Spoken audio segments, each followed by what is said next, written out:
Bonjour les amis. Aujourd'hui, une nouvelle icône. L'Opel GT.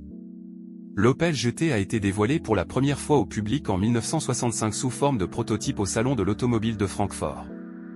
À l'époque, Opel cherchait à renforcer son image et à pénétrer le marché américain, qui était particulièrement friand de voitures de sport.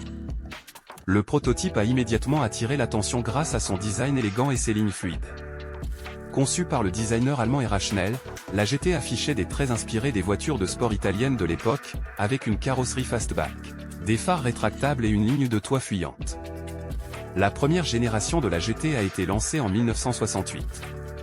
Elle était disponible avec deux motorisations, un moteur de 1,1 litre de 60 chevaux et un moteur de 1,9 litre de 90 chevaux.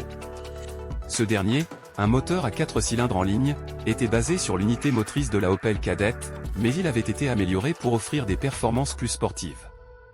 La GT était également équipée d'une boîte manuelle à 4 vitesses, d'une suspension indépendante et de freins à disque à l'avant, ce qui en faisait une véritable voiture de sport abordable pour l'époque.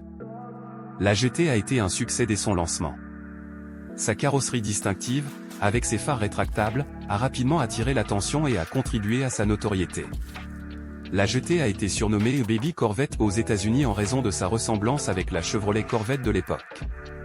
Elle a également été saluée pour son agilité sur la route et ses performances impressionnantes, surtout avec le moteur 1,9 litres.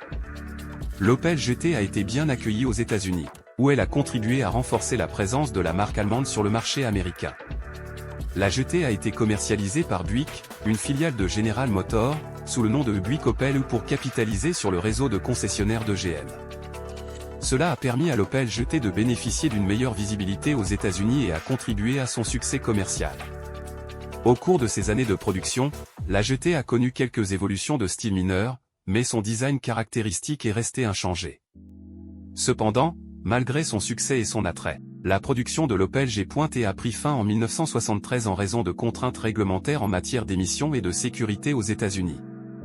Ces réglementations auraient nécessité des investissements coûteux pour mettre la voiture en conformité, ce qui aurait fait grimper son prix et réduit sa rentabilité.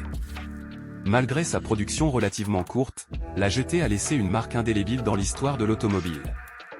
Elle a été saluée pour son design audacieux, ses performances solides et son excellent rapport qualité-prix.